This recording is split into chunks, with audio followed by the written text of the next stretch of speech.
Magandang araw sa inyong lahat, mga giliw naming taga-pakinig.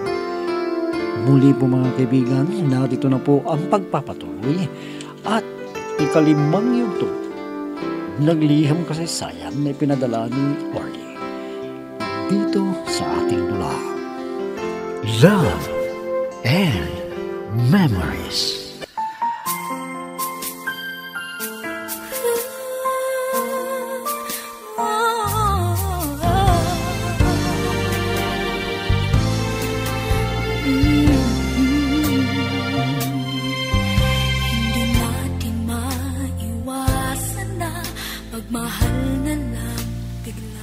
Pumayag ang mama ni Trina na magbakasyon sa pinsan niya.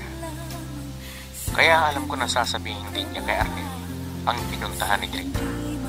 At naisip ni Trina yun. Kaya umalis kami sa lugar na yun. At sa isa ko rin pinsan kami tumunod. At hindi na kami nagkamali ni Trina. Sinundan niya agad si Trina sa sinabi ng mama niya.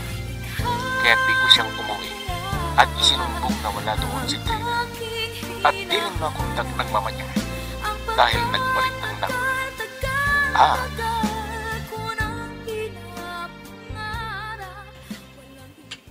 Magtatanong sana ko dito sa paradahan. Hindi ko naman alam ang pangalan ng lalaking minsan kong nakita na naghatid kay Trina. O sana makita ko siya muli para matanong ko siya tungkol kay Trina. Hindi ko naman natatnan doon sa lugar ng pinsan niya. Teka, yung lalaking hinahanap ko, siya itong paparating. Kakausapin ko nga. Pare, sandali lang. Bakit pare? Ano bang kailangan mo sa akin? May itatanong sana ako sa iyo eh. Pero sabihin mo ang totoo. Ano bang gusto mong malaman? Sige, sabihin mo na at magmamadali ako. Nakita kita kasi minsan na magkatid kay Trina. Naliligaw ka ba sa kanya? Hindi. Tsaka wala akong kilalang Trina. Sige, uwi na ako. Oy, pare. Ito yung tatandaan mo. Nobya ko na si Trina. Kaya huwag mo siyang pakialaman kung hindi may masamang mangyayari sa'yo. Ano? Teka, bakit ka nagbabanta sa akin? At bakit mo sinasabi sa akin yan? Wala akong nililigawan ng Trina. Dahil may asawa na ako. Kaya tumigil ka na.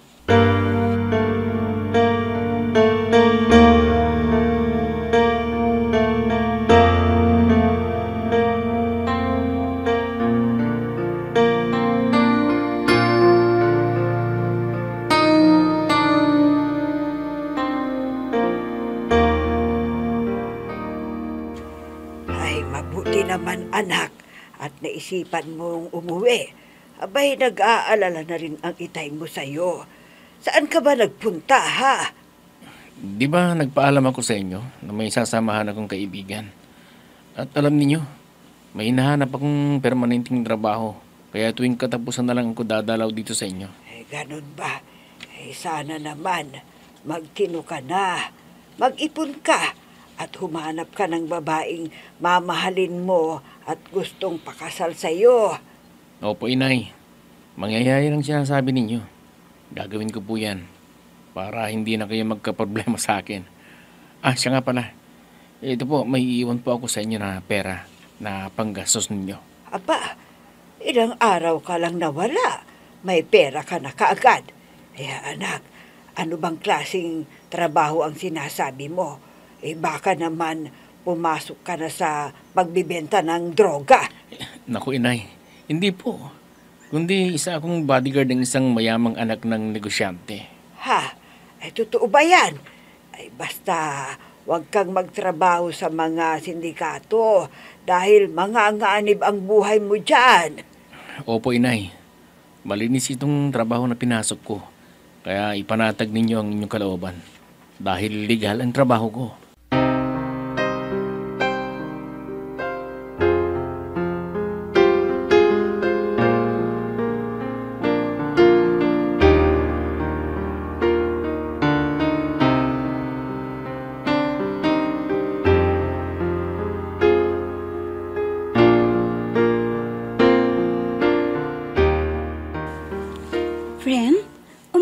Mardy, ang ibig bang sabihin niyan, hindi na siya babalik dito?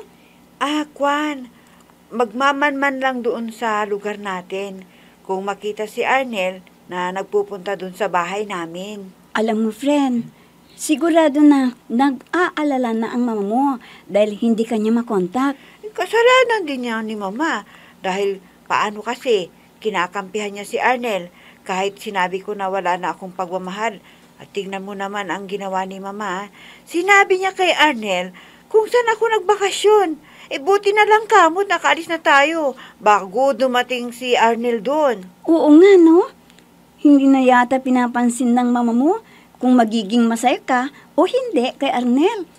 Kahit sinabi mo ang masamang ugaling ni Arnel, ay pipilitan ka pa na pakasal sa kanya? Tama ka, friend. Ang iniisip lang ni Mama ay ang pansarili niyang kapakanan. Hindi na iniisip ang magiging kalagayan ko kung sakaling pakakasal ako sa lalaking hindi ko naman mahal. Ang iniisip kasi ng mama mo ay may kaya si Arnel, pero ang hindi naintindihan ng mama mo kung paano ka sasaya sa piling ng lalaking sobrang siloso.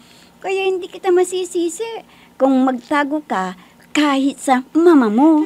Pwede ba, friend? Huwag na nating pag-usapan si Mama dahil sumasakit lang ang loob ko sa kanya dahil hindi niya ako mahal bilang anak niya.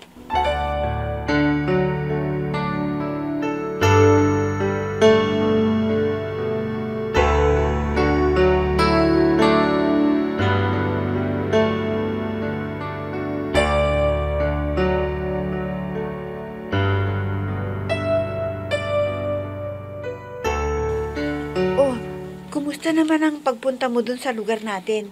Ano na ang kalagayan ni Mama? Mabuti naman ang iyong mama. Nakausap ko kasi yung kasambahay ninyo nang lumabas at nagtapon ng basura. At sinabi niya na tuloy pa rin daw ang paghahanap ni Arnel sa'yo. Ano? At alam mo ba, nakita ako ni Arnel sa paradahan nang umuwi ako. At nagtanong pa sa akin. Nakita pala niya ako nang inihatid kita. Ha? Nang hinala ba siya na naliligaw ka sa akin? Tinanong nga, pero sinabi ko na wala akong kilalang Trina. At sinabi ko na rin na may asawa na ako para hindi niya ako kulitin. Mabuti naman at yun ang isinagot mo sa kanya para hindi siya magduda na may alam ka kung saan ako naruroon. Alam mo, talagang porsigido na hanapin ka niya. Kaya huwag kang lumabas. Baka makita yung kotse ninyo. Sigurado na susundan ka niya. Wala naman akong ibang pupuntahan dahil ikaw na lang ang bumili sa palengke ng mga kailangan natin.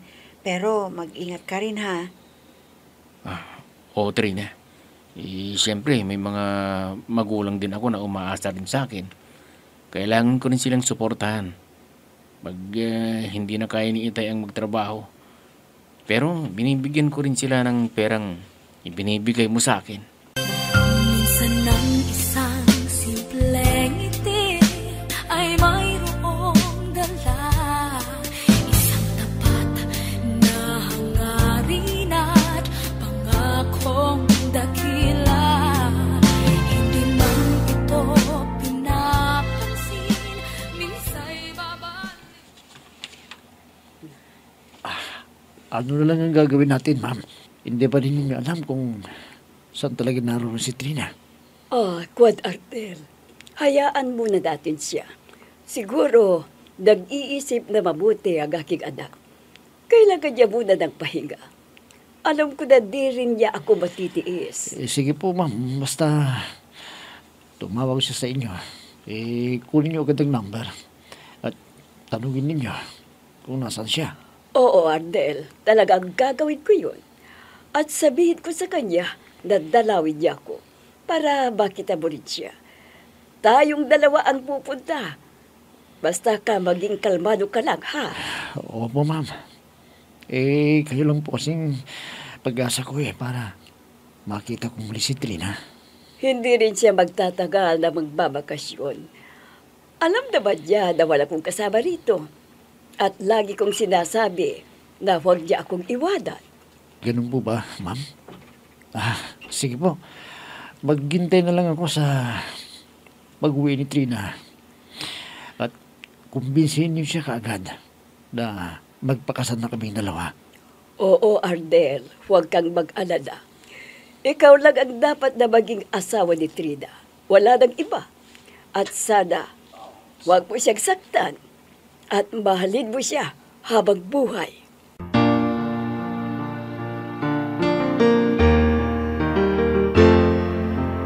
I'm so blessed I have you, 'cause you gave the world to me.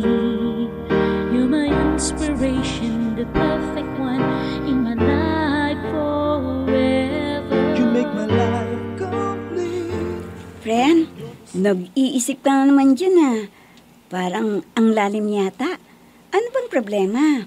Namimiss mo na ba ang iyong mama? Ay, hindi pa naman, friend.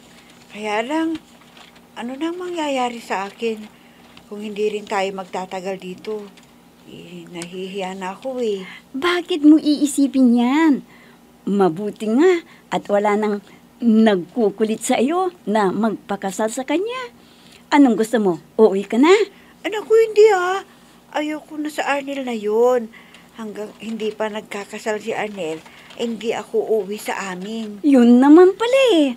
Di tahimik ka lang dito at wala namang sinasabi na di tayo magtatagal dito. Wala namang nakatira dito sa bahay na ito eh. Dahil nasa abroad ang mga may-ari. Mabuti naman at kamag-anak ni Orly. Kaya hindi na tayo pinagbayad ng upa sa bahay, ano? Kaya pagkain na lang ang bibilhin natin. O ano, nagpadala na ba ng pera ang iyong mama para sa gagastusin mo?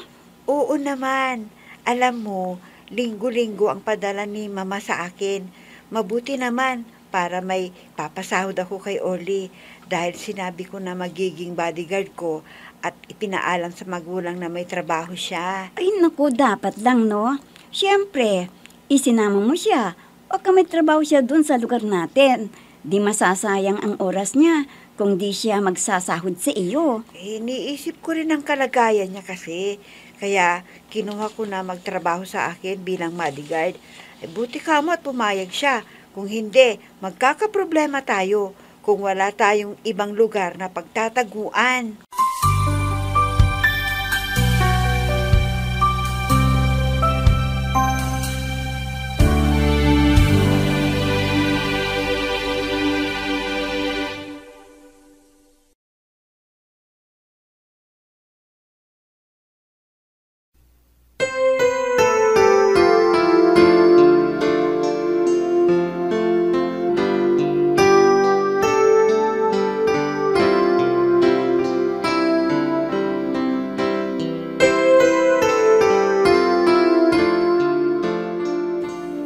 Basitang, namalenggi ka pala. Hinahanap kita kanina pa. Akala ko kung saan ka na pumunta. Dahil paggising ko, wala ka na. Kahit doon sa kusina, wala ka. Ay, alam mo, umuwi si Orly. Binigyan nga ako ng pera panggastos natin. Tamang-tama, wala na tayong bigas at ulam. Kaya namalengke ako ng maaga para sariwa pa ang mabili kong isda at kulay.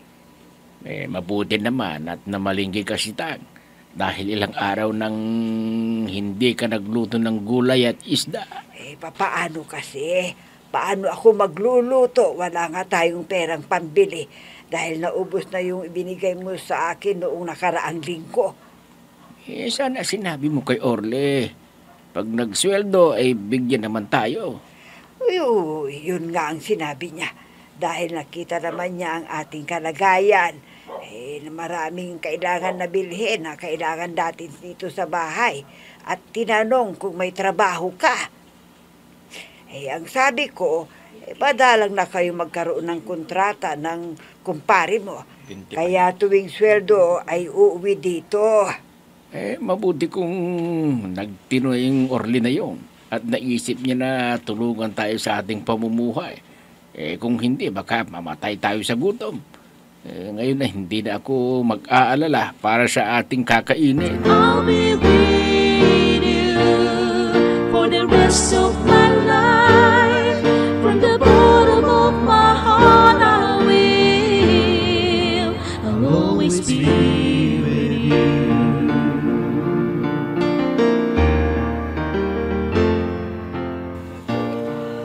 Buti at malamig dito sa silong ng malalaking punong kahoy. Nababawasan ang pagkainip ko pag nakikita ko ang mga halaman ko at mga bulaklak na makukulay at sariwang-sariwa. Hindi pinababayaan ni Mang Lauro, kaya namumukad ka ng mga bulaklak, kaya mabango ang kapaligiran. Hay nako, ganito pala ang pakiramdam ng nag-iisa. Hindi naman yata ako namimiss ni Trina. Mahigit isang buwan na siyang di umuwi dito. Sana, hindi ingatan niya ang kanyang sarili. Kung hindi ko siya pinipilit na pakasal kay Arnel, ay hindi niya maiisip na umalis.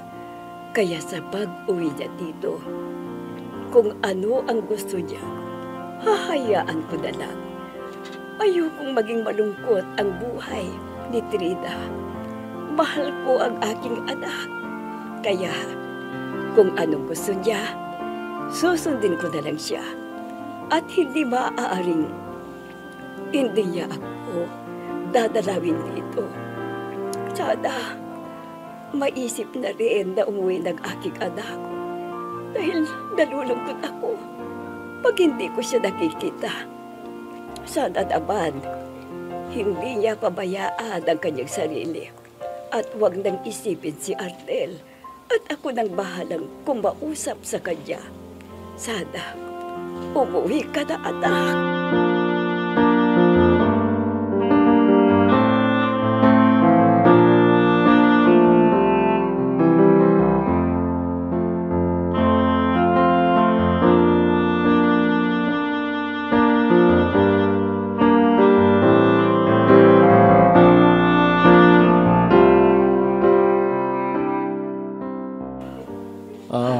Ma'am, wala pa ba kayong balita kay Trina? Magdadalawang buwan na hindi umuwi dito sa inyo. Wala pa nga akong alam kung saan siya naroon. Di rin siya tumatawag sa akin. Pinuntahan ko na ang mga kamag-anak namin, pero wala siya roon. Talaga yatang wala na akong pag-asa na bumalik ang pagmamahal sa akin, ma'am. Huwag kang mawala ng pag-asa, Arnel. Magtiyaga ka lang.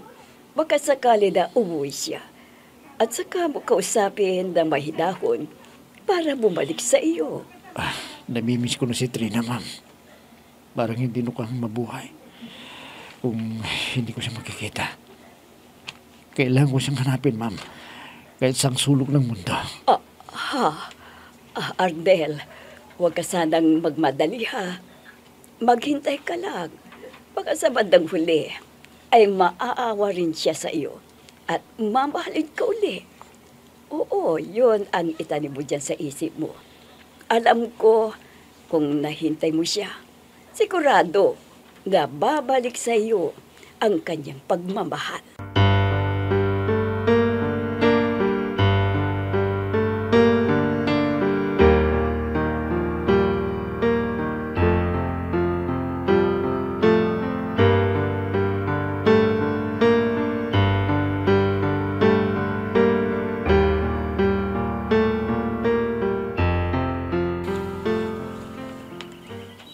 Liwanag ng langit dahil sa dami ng bituin, di ba, Trina? Ang simoy ng hangin ay malamig. Pwede tayong magkwentuhan. Oo naman, Orly. Para maalis naman ang pagkainip ko. Kung pwede lang, kung gusto kong mamasyal. Pero natatakot naman ako eh. Bakit hindi pwede? Bukas ng umaga, pupunta tayo sa dagat. Malapit lang naman dito eh. Magpipiknik tayo para masarap kumain sa tabi ng dagat. Huwag ka nang malungkot. Trina, may sasabihin sana ako sa'yo. Matagal ko na sanang gustong sabihin dito sa'yo eh. Ha? Ano ba yun? Naiinip ka na rin, nakagaya ko? Sabihin mo lang kung gusto mo na lang umuwi. Hindi, Trina. Alam mo, hindi ko na talaga mapigilan ang sarili ko. Kailangan ko nang sabihin ang nararamdaman ko para sa'yo. Mahal kita, Trina. Orly?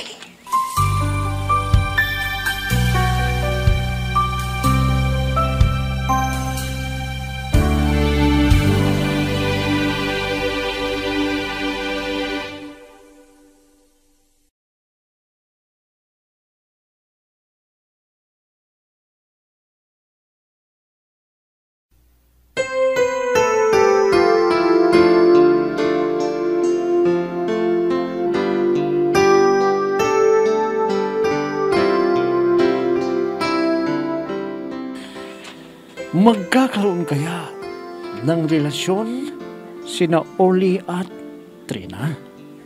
Mga kaibigan, huwag ninyong kaligtaang subaybayan ang pagpapatuloy at huling yugto ng liham kasaysayan na ipinadala ni Orly dito sa ating dulang. Love and Memories. Mga nagbibigay buhay sa ating dula ay sina Mayra Abrihal Narnola, Susan Malikdem, Robert de Guzman, Yehuda Ismael, Eva Alcoriza, Jun Cabato, Ami Diaz, at si Oscar Ora. Technical supervision at musika ni Oscar Ora. Nilapatan ng tunog ni Robert de Guzman. Mula sa panulat at direksyon ni Ami Diaz. Love and Memories. Inihahandog sa inyo ng F3 Recording Studio para sa Pambansang Radyo ng Pilipinas, Bombo Radio, Philippines.